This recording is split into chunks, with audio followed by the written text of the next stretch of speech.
Friends, welcome to Renault TNBC channel. நம்ம இன்னைக்கு இந்த வீடியோல 7th standard தமிழ் இலக்கணத்துல இரண்டாவது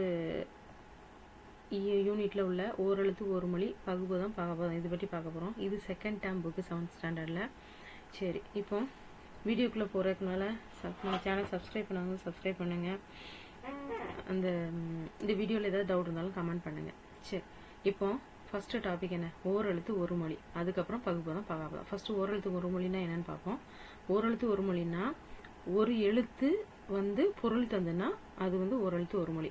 அதாவது இங்க எக்ஸாம்பிள் பாருங்க, ஈ பூ கை, இந்த மூணு எழுத்து பாருங்க. ஈ அப்படின்னா ஈங்கிற ஈய குறிக்கிறது. பூன்னா ஒரு ஃப்ளவர் இதை குறிக்கிறது. கை நம்மளோட கை உறுப்பை குறிக்கிறது. இது ஒரு எழுத்தாவே ஒரு பொருளை தருது. இந்த மாதிரி ஒரு எழுத்தா ஒரு பொருளை தந்தா அது ஓரெழுத்து ஒரு மொழி. இப்படி நிறைய லெட்டர்ஸ் இருக்கு, ஒரு எழுத்து இருக்கு. அதெல்லாம் என்னன்னு நம்ம பார்ப்போம். இந்த இதெல்லாம் ஏற்கனவே ஷார்ட்ஸ்ல ஒரு எழுத்து ஒரு மொழி ஃபுல்லாவே உங்களுக்கு கொடுத்துருக்கேன். ஸோ இப்போ இந்த இலக்கணத்துல இருக்கனால தனியா பார்க்குறோம். ஏன்னா இப்போ இலக்கணத்துக்கு தான் டிஎன்பிசியில் சிலபஸ் மாற்றினதுக்கப்புறம் இலக்கணத்துக்கு தான் நிறைய மார்க்கு. 25 கொஸ்டினுக்கு இலக்கணத்துக்கு மட்டுமே ஒதுக்கியிருக்காங்க. அதனால இலக்கணத்தை கண்டிப்பாக நீங்கள் தரவாக படிக்கணும். அதனால தான் நம்ம வீடியோ போடுறோம். நம்ம வீடியோ திரும்ப திரும்ப பார்த்தீங்கன்னா இலக்கணம் நல்லா உங்களுக்கு புரியும். ஸோ இங்கே பாருங்க, அடுத்து இதில் நன்னூல் என்னும் இலக்கண நூலை எழுதிய பவனந்தி முனிவர். இப்போ இது ஊரில் கூட ஒரு கொஸ்டின் கூட இருக்கு பாருங்க, நன்னூல் எழுதுனது யாரு? பவனந்தி முனிவர். இவர் என்ன சொல்லியிருக்காருன்னா, தமிழில் 42 ஓரெழுத்து ஒரு மொழி இருக்குது அப்படின்னு சொல்லியிருக்காரு. 42 ஓரெழுத்து ஒரு மொழி இருக்குது. இந்த இதுல நோ து இந்த ரெண்டும் தான் குறில், மற்ற எல்லாமே நெடில் எழுத்துக்கள் அப்படின்னு சொல்லியிருக்காங்க. இப்ப அந்த 42 எழுத்துக்களும் என்னன்னு பார்ப்போம். அ பசு, இ கொடு, உ இறைச்சி, ஏ அம்பு, ஐ தலைவன், ஓ மதகுநீர் மதகுநீர் தாங்கும் பலகை, கா சோலை, கு பூமி, கை ஒழுக்கம், கோ அரசன், சா இறந்து போ, சி இகழ்ச்சி, சே உயர்வு, சோ மதில், தா கொடு, தீ நெருப்பு, தூ தூய்மை, தே கடவுள், தை தைத்தல், நா நாவு, நீ முன்னிலை ஒருமை, நே அன்பு, நை இழிவு, நோ வறுமை, பா பாடல், பூ மலர், பே மேகம், பை இளமை, போ செல், மா மாமரம், மீ வான், மூ மூப்பு, மே அன்பு, மை அஞ்சனம், மோ மோத்தல், யா அகலம், வா அழைத்தல், வி மலர், வை புல், வௌ கவர், நோ நோய், து உன். சரி, இதுல இப்படி 42ன்னா நம்ம ஓரெழுத்து ஒரு மொழி படிச்சிருக்கோம். இது இதுல இருக்கிறது அப்படியே கம்ப்ளீட்டா நீங்க பாரமா படிச்சிருங்க, அவ்வளவுதான் சொல்ல முடியும். இது நம்ம ஷார்ட்ஸ்ல கூட கொடுத்துருக்கோம், அதுல கூட வேணாலும் போய் படிங்க, இல்லை இந்த வீடியோ பார்த்து கூட படிச்சுக்கலாம் நீங்க. இப்போ ஓரெழுத்து ஒரு மொழின்னா இந்த ஒவ்வளவு தான். இந்த 42 எழுத்து இருக்குன்னு நமக்கு சிலபஸ்ல இருக்கனால இதை அப்படி கம்ப்ளீட்டா படிச்சுக்கோங்க. அடுத்து பகுபதம். பகுபதம்னா அப்படி என்னன்னு பாருங்க. வேலன் படித்தான், இந்த சொற்களை பாருங்க. இல்ல வேலனை வேல் பிளஸ் அன் அப்படின்னு பிரிக்கலாம். வேலனை வேல் பிளஸ் அன் அப்படின்னு பிரிக்கலாம். அப்போ இது பிரிக்கிற மாதிரி இருக்கு. இந்த மாதிரி பிரிக்கிற மாதிரி படித்தான் அப்படிங்கிற சொல்ல படி பிளஸ் இத் பிளஸ் ஆன். அதாவது நம்ம பகுபத உறுப்பு இலக்கணம் படிக்கிறோம்ல, அதுல பிரிச்சு நம்ம எழுதிதானே அந்த பகுபதத்தை நம்ம சொல்றோம். அதுதான் பகுபதம். இதுல இந்த பிரிச்சு எழுதிட்டாலே இது பகுக்க முடியுது, அதனால பகுபதம். பிரிச்சு எழுதக்கூடிய சொல் என்னது? பகுபதம். இவ்வாறு சிறு சிறு உறுப்புகளாக பிரிக்கும் வகையில் அமையும் சொற்களை பகுபதம் என்பர். சரி, பிரிக்கப்படும் உறுப்புகளை பகுபத உறுப்புகள் என குறிப்பிடுவார் சொல்லுது. ஸோ பகுபதம்னா என்னது? பிரிக்கக்கூடியது அப்படின்னா பகுபதம். அடுத்து என்னன்னு பாருங்க, பெயர் பகுபதம். அதுல பகுபதத்துல ஒவ்வொரு வகை இருக்கு, அதை பாருங்க. பெயர் பகுபதம். பெயர் பகுபதம்ங்கிறது என்னன்னா, பெயர் சொல் பகுபதம் ஆகும். அதாவது பொருள், இடம், காலம், சினை, பண்பு, தொழில், இது எல்லாமே பெயர் இதெல்லாம் வரும். இந்த இதுல வர்றது எல்லாமே பெயர் பகுபதத்துல உள்ளது. எப்படின்னு பாருங்க. அதாவது பெயர் பகுபதம் பொருள், இடம், காலம், சினை, பண்பு, தொழில் என 6 வகைப்படும்.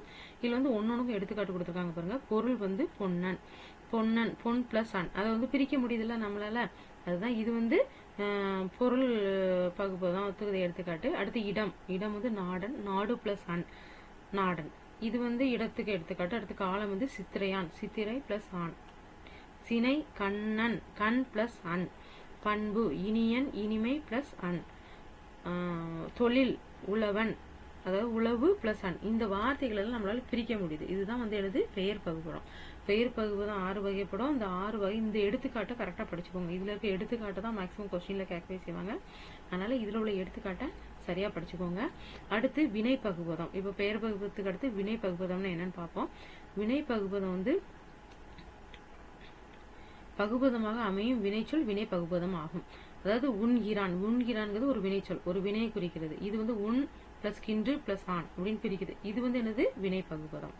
இப்போ பெயர் பகுபதத்துல 6 வகை இருக்கு. வினை பகுபதம் வந்து ஒரு உண்கிறான், செல்கிறான் இந்த மாதிரி இருக்கும்ல, இதெல்லாம் வந்து நம்ம பிரிக்க முடியும். இந்த மாதிரி பிரிக்கிறது வந்து வினை சொற்களை பிரிச்சா வந்து அது வினை பகுபதம். அதுக்கு ஒரு எடுத்துக்காட்டு இந்த உண்கிறான், உன் பிளஸ் கின்று பிளஸ் ஆண் அப்படின்னு இருக்கு. அடுத்து பகுபத உறுப்புகள். பகுபத உறுப்புகள் எதுன்னா, பகுபத உறுப்புகள் வந்து 6 வகைப்படும். அவை பகுதி, விகுதி, இடைநிலை, சந்தி, சாரிய, விகாரம். இப்ப நம்ம பகுபத உறுப்பிலக்கணம் வந்து நம்ம பிரிச்சு எழுதுறோம். பகுபத உறுப்பிலக்கணம் எழுதுகின்ற நம்ம ஷார்ட்ஸ் எல்லாம் நிறைய கொடுத்துருக்கோம். அதை பாருங்க. ஒரு வார்த்தையை தமிழ் வார்த்தையை கொடுத்தா அது பகுபத உறுப்பிலக்கணம் பிரிச்சு எழுதணும். இதுல வந்து பகுபத உறுப்பிலக்கணம்னாலே பகுபத உறுப்புகள் வந்து 6 வகைப்படும்.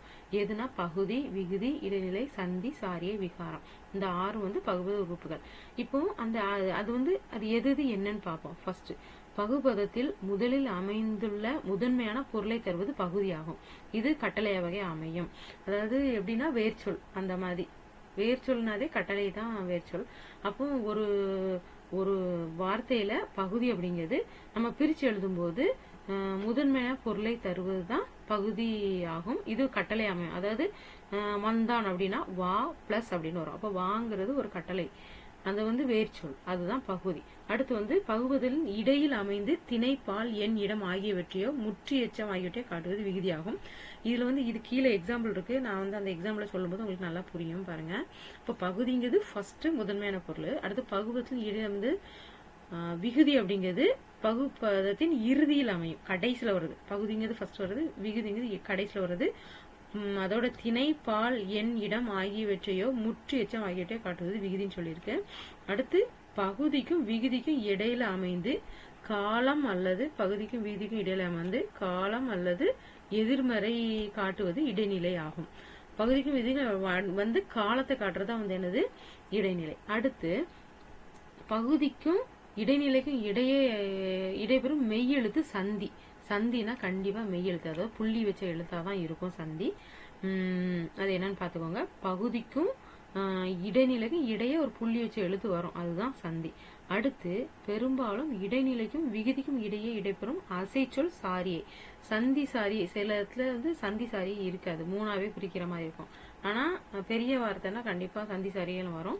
இதுல வந்து பெரும்பாலும் இடைநிலைக்கும் விகுதிக்கும் இடையில இடைபெறும் அசைச்சொல் வந்து என்னது சாரியை. அடுத்து விகாரம். விகாரம்னா என்னன்னு பாருங்க.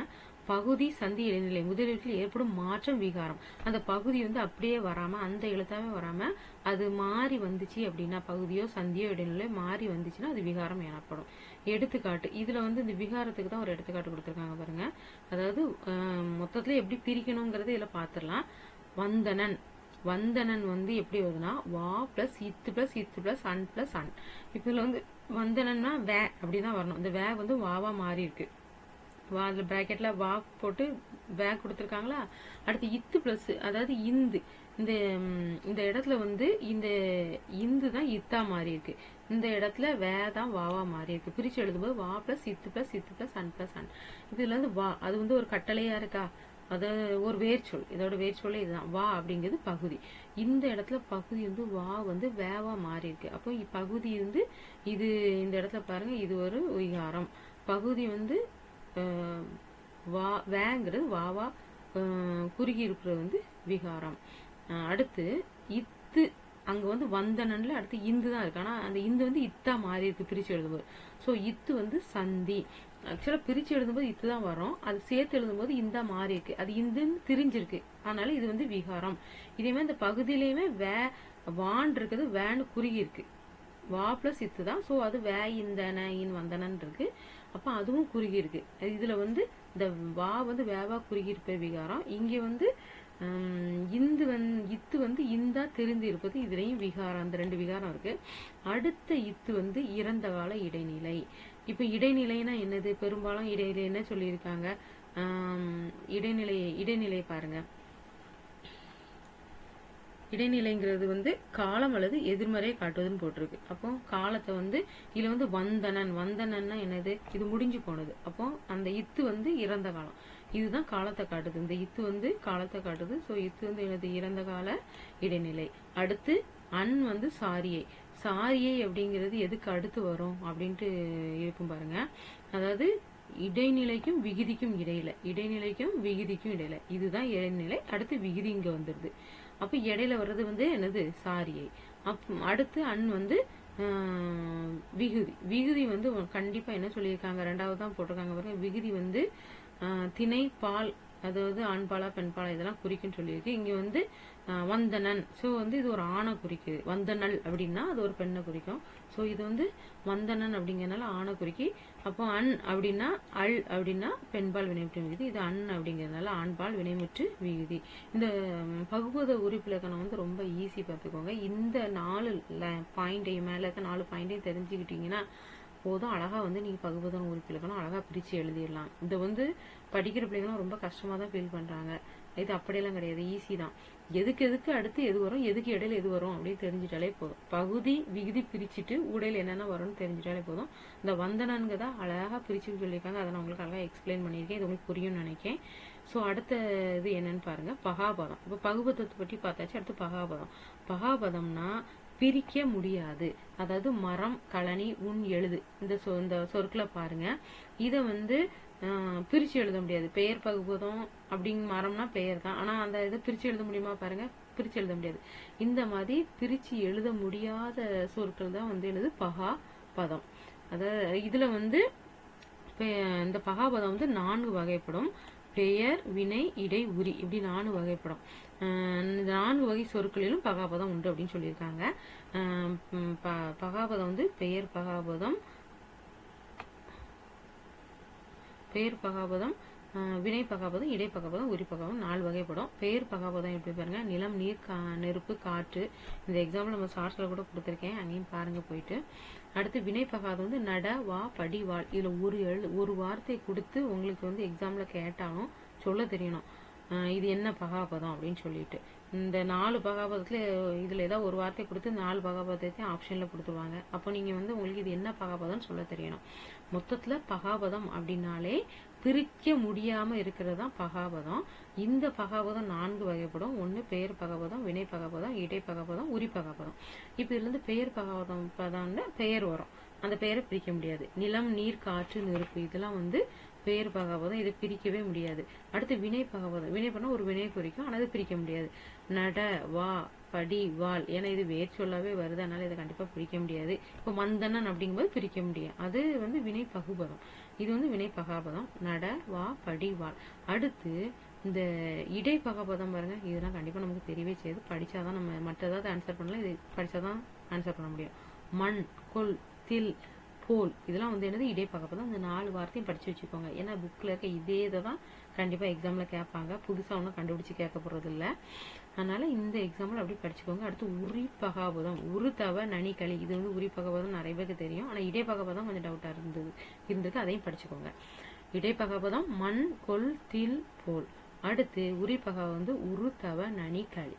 சரி, இப்போ இந்த இலக்கணத்துல நம்ம வந்து 4 டாபிக் படிச்சிருக்கோம். இந்த 4 டாபிக்கையும் லைட்டா ரிவைஸ் பண்ணிடுவோம்.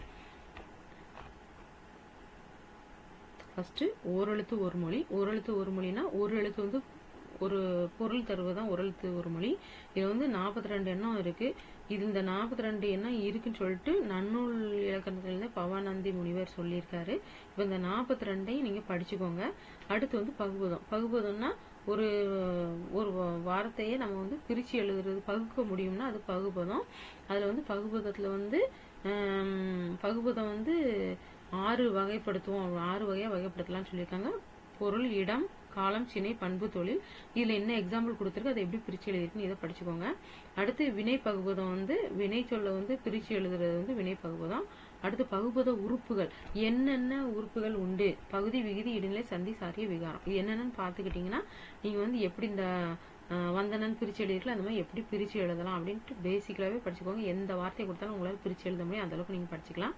அடுத்து பகாபதம். இதுல பகாபதம் அப்படின்னா என்னன்னு சொல்லியிருக்கு. பகாபதம்னா பகுக்க முடியாத சொற்கள் வந்து பகாபதம். இதுல வந்து பகாபதம் 4 வகைப்படும் சொல்லியிருக்கு. பெயர் பகாபதம், வினை பகாபதம், இடைப்பகாபதம், உரி பகாபதம். இது மாதிரி 4 வகைப்படும். இந்த 4 வகைக்கு என்ன எடுத்துக்காட்டு அப்படின்னு பார்த்துக்கோங்க. இந்த இலக்கணம்லாம் இதான் முக்கியமான இலக்கணம். இலக்கணத்துக்கு இப்போ 25 கொஸ்டின், 100 கொஸ்டின்ல 25 கொஸ்டின் இலக்கணத்துக்கு மட்டுமே. 15 கொஸ்டின் தான் நம்ம வந்து செய்யுள் யார் எழுதுனா வச்சா அந்த மாதிரி உரைநடை அதுல தான் எடுப்பாங்க. கம்ப்ளீட்டா இலக்கணத்துக்கு முக்கியத்துவம் கொடுத்துருக்காங்க. அதனால இலக்கணத்தை நல்லா படிங்க. இதை வந்து எக்ஸாம்பிளோட ஃபுல்லாக படிச்சுக்கோங்க. இதில் வர ஒவ்வொரு வார்த்தை இப்போ நான் வந்து உங்களுக்கு அண்டர்லைன் பண்ணி காமிச்சிருக்கேன். உங்களுக்கு எக்ஸ்பிளைன் பண்ணி எதெல்லாம் கொஸ்டினாக ஃப்ரேம் பண்ணுவாங்க அப்படிங்கிறத நான் உங்களுக்கு சொல்லியிருப்பேன். அதெல்லாம் வந்து நல்லா படிங்க. திருப்பி திருப்பி வீடியோ எடுத்து படிங்க. உங்களுக்கு புக்கு இருந்தால் புக் வச்சு கூட படிங்க. புக்கு இல்லாதவங்களுக்கு தான் மேக்ஸிமம் நாங்கள் இந்த வீடியோலாம் போடுறோம். புக்கு இல்லாதவங்க இதை வந்து இது கரண்ட்ல உள்ள புக்கு. இனிமே வந்து சிலபஸ் மாற்ற பிறகு பழைய புக்கு கண்டிப்பாக வராதுன்னு நினைக்கிறேன். பழைய புக்கில் வர சான்ஸ் இல்லை. அதுக்கு தான் சிலபஸே மாற்றிருக்காங்க. சிலபஸ் மாற்றினதுனால புது புக்கை படிங்க. கரண்ட் உள்ள புக் இதெல்லாம் கரண்ட் உள்ள புக்கு இல்லைன்னா கூட பரவாயில்ல, நம்ம வீடியோ பார்த்து ஃபுல்லாக படிங்க. இதில் ஏதாவது டவுட் இருந்தால் நம்ம கமெண்ட் பாக்ஸில் கேளுங்க. அப்புறம் வந்து உங்கள் ஃப்ரெண்ட்ஸ் இருந்தால் ஷேர் பண்ணுங்கள், சப்ஸ்கிரைப் பண்ணுங்கள். Thank you friends.